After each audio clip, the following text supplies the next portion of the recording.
this feels like a very, very powerful, very, very expensive, very, very Italian go-kart.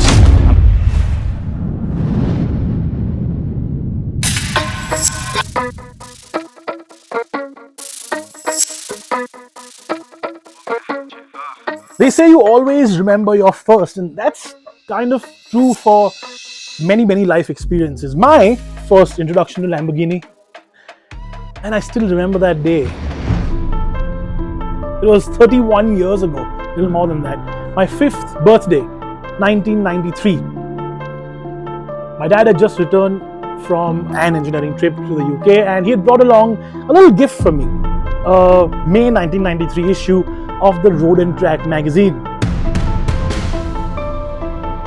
And that on the cover had a red Lamborghini Diablo. I didn't know what Lamborghini was until then, because I went through the pictures. I sort of tried and read that article, although I was just 5 years old. And then I asked my dad what it was all about, and he told me. Because till then, all-wheel drive, four-wheel drive in my head was big SUVs, Jeeps, stuff that we had at home. For a Lamborghini, a sports car, a super sports car with a V12 engine, mid-engine, to have all-wheel drive was unheard of. But Lamborghini did it.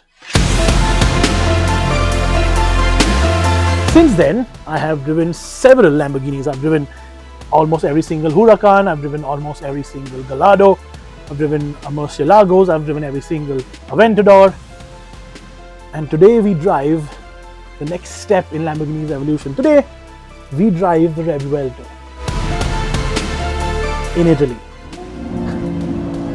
And if that isn't a pilgrimage-worthy trip, I don't know what is.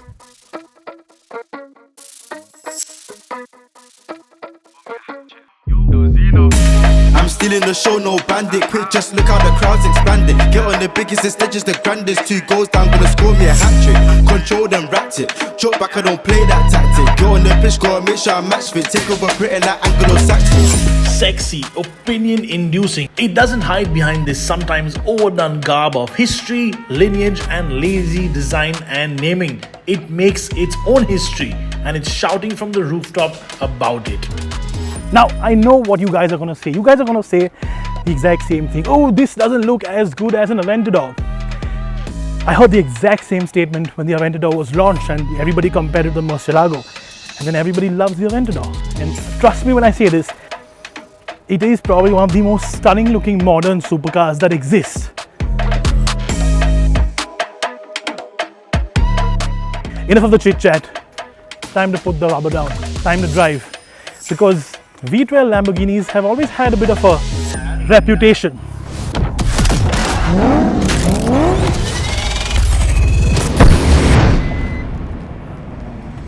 I make them freeze. My drip on 0 degrees. All of this ice VVs. It's chilly that feeling the breeze. All of my guys on grease. Smoke, yeah. Okay, the first big thing that hits you when driving the Revuelto is the fact that this is nothing like the Aventador. Now, I have driven the normal Aventador, I have driven the Aventador SV, I have driven the Aventador S, I have driven the Aventador SVJ, and all of them felt like an absolute beast, monsters.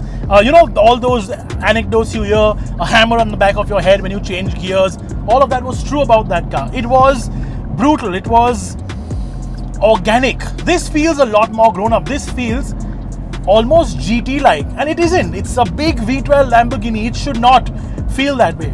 But remember that big jump that Lamborghini had when it went from Aventador to Huracan? This is as big a jump from Huracan to this as that was, and that is saying a lot. It's become more comfortable, it's become more spacious, it's become more usable. It even feels smaller than the Aventador, and it isn't. It's a larger car.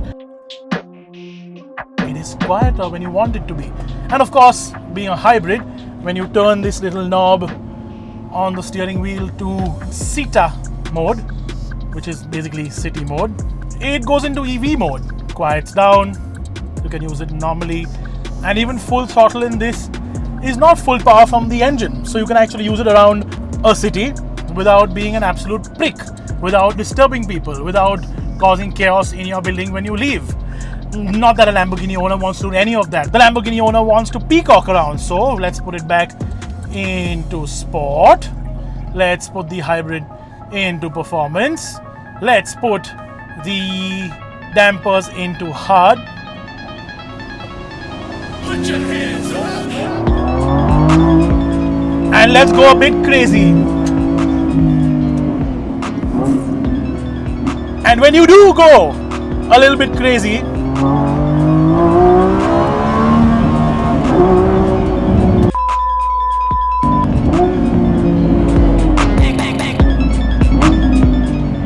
when you do go a little bit crazy, this feels like a very, very powerful, very, very expensive, very, very Italian go-kart. Let me say that again. The flagship Lamborghini V12 feels like a nimble go-kart. And if that doesn't mean everything in the world is now topsy-turvy, I don't know what does. But remember,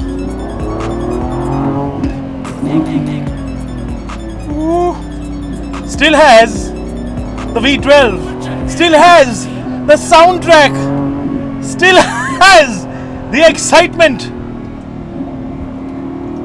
My God, have Lamborghini built a car that is absolutely fantastic. Is this the best Lamborghini V12 ever made? Yes. From a usability perspective, from a driver's perspective, from a perspective of everything that matters to people who actually want to use the car on a regular basis. Yes. I move like a savage. I had to empty my baggage. For the dreams of living lavish. Kick it out, she a catfish. Now I know what you're thinking. This is a Lamborghini. It is meant to not be regular. It is meant to be an event. And the Revuelto does that too. The doors still go up, the engine still screams, and even in Italy, in Lamborghini's heartland Bologna, where these are tested out, where these are seen every day, where these are common, the Revuelto made people, locals and non-locals alike, stop and stare, stop and drool, stop and wonder what their life would be like at that very moment if they were in the driver's seat instead of me. Has it though lost its soul? Lost everything that was V12 about a V12 Lamborghini, everything that was flagship, everything that was crazy, everything that was over the top, shouty. The Miura was beautiful, the Countach was epic, the Diablo was as epic, the Murcielago took it into a level which was unheard of for its time. Big, brutish, completely analog. Aventador, similar. This feels neutered compared to all of those things, but sometimes neutered is not a bad thing. Sometimes neutered is better, because in this case, this car is the best V12 Lamborghini ever made, with the asterisk when it comes to driving. And that, ladies and gentlemen, is my hot take of the day, my hot take of the month, and probably my hot take of a lifetime.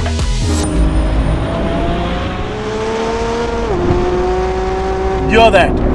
An engine that's open to the elements, engine that's right here behind my ears, an engine that screams and shouts and makes V12 noises like that. My only problem with this, the only thing I have a massive issue with, the only negative about this car, and it's a big one, a massive one, a huge one that will bother me today and tomorrow and will haunt me every single night for the next few weeks, is the fact that I can't afford one. When I was 5, I wanted a Diablo in my life after watching that or reading that magazine and seeing the pictures there. Today at 36, I want one of these. I really want one of these.